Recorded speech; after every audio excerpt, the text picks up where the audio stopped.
नमस्कार साथियों, मैं प्रियंका गुप्ता लर्निंग टुगेदर पे आपका स्वागत करती हूँ। कैसे आप सब लोग?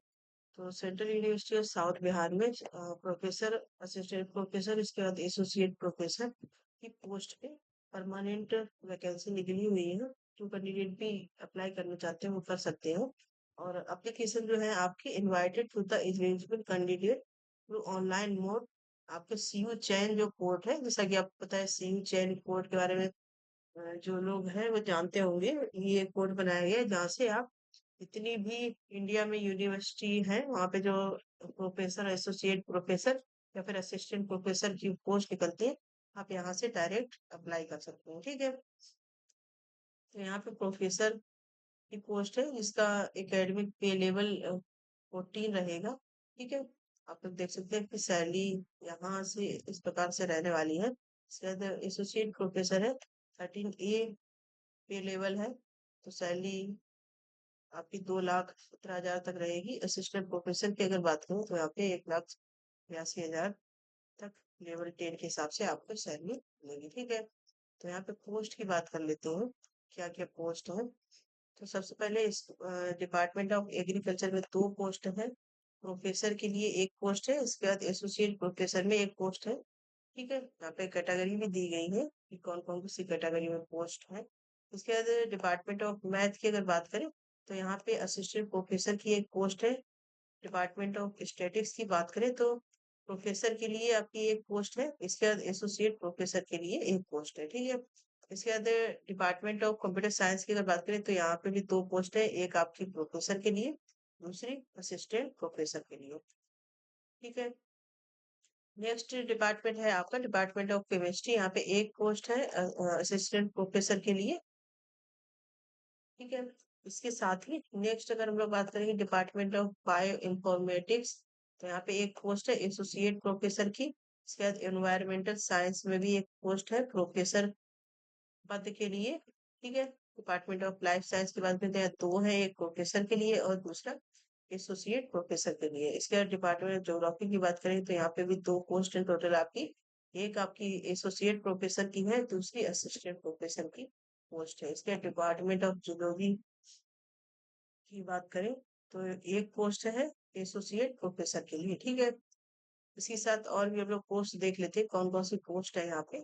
Department of historical studies and archaeology की पोस्ट है, तो दो पोस्ट है, एक तो एसोसिएट प्रोफेसर के लिए आपकी है, दूसरी है आपकी असिस्टेंट प्रोफेसर के लिए।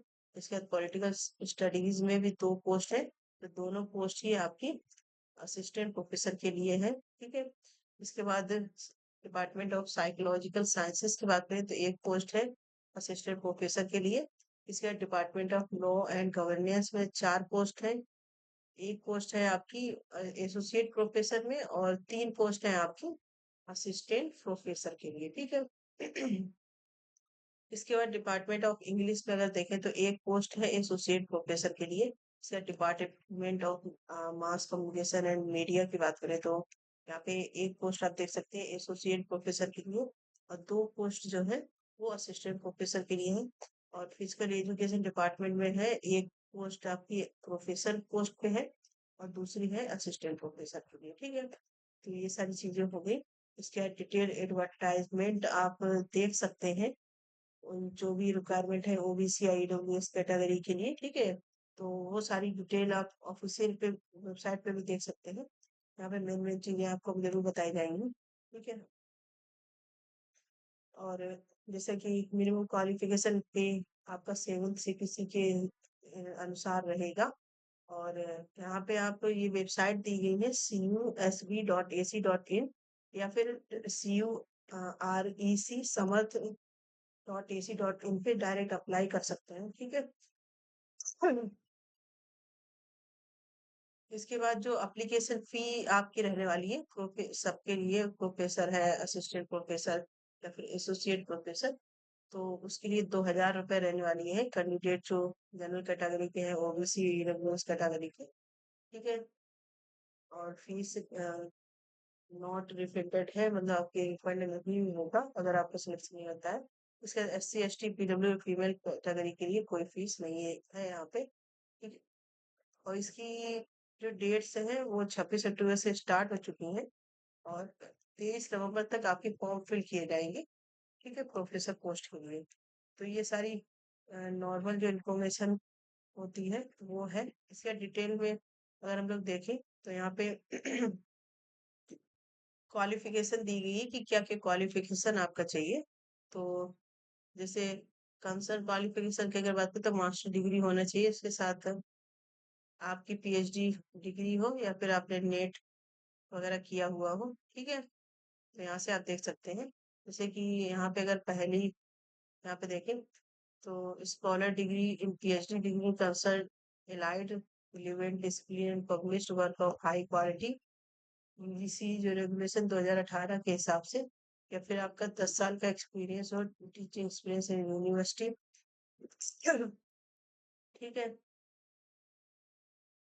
तो ये जो क्वालिफिकेशन है प्रोफेसर पोस्ट के लिए, ये बोली गई कि आपकी पीएचडी डिग्री हो या फिर आपने 10 साल से कोई कॉलेज में असिस्टेंट प्रोफेसर, एसोसिएट प्रोफेसर या प्रोफेसर के पोस्ट पे पढ़ाया हो, ठीक है। या फिर आप का जो यूजीसी रेगुलेशन 2018 के हिसाब से जो बिलोंग किए गए वो सब होना चाहिए, ठीक है। पब्लिशिंग होनी इसके बाद एसोसिएट प्रोफेसर के अगर हम लोग देखें यहाँ पे तो good academic record with PhD degree in concern allied relevant subject होना चाहिए। इसके साथ मास्टर डिग्री होनी चाहिए आपकी 55%। इसके साथ मिनिमम 8 ईयर का टीचिंग एक्सपीरियंस होना चाहिए यूनिवर्सिटी, कॉलेज या फिर कोई भी रिलेटेड डिपार्टमेंट में, ठीक है। इसके बाद असिस्टेंट प्रोफेसर की अगर बात करें तो यहाँ पे मास्टर डिग्री होनी चाहिए आपकी 55%, ठीक है। दूसरा है आपका अपने नेट या स्टेट का जो टीचर एलिजिबिलिटी टेस्ट करवाते हैं वो, या फिर यूजीसी या सीएसआईआर के थ्रू जो करवाया जाता है वो होना चाहिए, ठीक है। ये दो तो कंपलसरी है। इसके साथ अगर आपकी ये पीएचडी डिग्री रेगुलर मोड से हो, ठीक है, या पीएचडी थीसिस है बीन एटलीस्ट 2 external examination या फिर open PhD viva vice of candidate that has been conducted. Candidate has published 2 research paper from his PhD work out of at least one preferred journal, ठीक है। तो basically आपका master degree होना चाहिए 55%। इसके बाद आपका नेट क्वालिफिकेशन, नेट क्वालिफाई होना चाहिए, ये कंपलसरी होता है असिस्टेंट, ठीक है। बाकी यहाँ पे डिटेल दी गई है कि कैसे कैसे चीजें हैं। और भी हम लोग यहाँ पे अगर देखें तो देख सकते हैं, यहाँ पे नोट दिया गया कि NET SLET set shall not be required for such master's program in discipline which net sets will not conducted by the UGC, CSIR या similar। मतलब जिन कोई ऐसे कोर्स है उनके लिए नेट वगैरह नहीं होता है तो उनके लिए नेट रिक्वायरमेंट नहीं है, ठीक है। इसके बाद और भी यहाँ पे असिस्टेंट प्रोफेसर पॉलिटिकल साइंस के लिए दिया गया है। तो सिंपली सबके लिए जो असिस्टेंट प्रोफेसर के लिए 55% मार्क्स, इसके बाद पीएचडी सॉरी नेट का एग्जाम आपका होना चाहिए। अगर आपके सब्जेक्ट में नेट नहीं करवाया जाता है तो फिर उसमें रिक्वायरमेंट नहीं है, ठीक है। बाकी तो सब में नेट मांगा जाता है। और यहाँ पे डिटेल में चीजें भी दी गई कि आपके जैसे मैथ्स है तो मास्टर इन मैथमेटिक्स होना चाहिए। इसके बाद स्टैटिक्स का है तो ये कंप्यूटर साइंस अगर आप अप्लाई कर रहे हैं तो ये जो पूरे दिए गए computer science, computer engineering, computer application, information technology, artificial intelligence, machine learning, software engineer, soft computing, data science, cyber security, इनमें से किसी में भी आपको मास्टर डिग्री होना चाहिए, ठीक है। तो यहाँ पे सब्जेक्ट से रिलेटेड जो भी इनके कंसर्न सब्जेक्ट है वो भी दिए गए हैं कि क्या आपका होना चाहिए, तो आप उस पोस्ट के लिए अप्लाई कर सकते हैं, ठीक है। तो आपका जो भी सब्जेक्ट है जिस विषय आप अप्लाई करना चाहते हैं वहां पे यहाँ पे डिटेल में सारी चीजें देख सकते हो। ऑफिशियल वेबसाइट पे आपको सारी डिटेल मिल जाएगी, ठीक है। क्योंकि किसी कैंडिडेट को कुछ देखना होता है तो आप अभी, क्योंकि पूरा नवंबर दीपावली के बाद तक आप फॉर्म भर सकते हैं, तो अच्छे से चेक के करके फिर सारा फॉर्म भरिएगा, ठीक है। तो ये डिटेल थी कौन कौन सी पोस्ट निकली हुई है। यहाँ पे आप लोग देख सकते हैं। बाकी किस पे कितनी पोस्ट है ये मैंने आपको बता दिया है। उसके अलावा आप सीधा सा है कि ऑफिशियल वेबसाइट से कोई भी जैसी जानकारी है जो आपको नहीं वीडियो के माध्यम से मिली है, तो आप ऑफिशियल वेबसाइट पे जो डिटेल एडवर्टाइजमेंट दिया गया है वहां से चेक कर सकते हैं। इसी प्रकार के अपडेट के लिए बने रहिए लाइन टुगेदर से। धन्यवाद।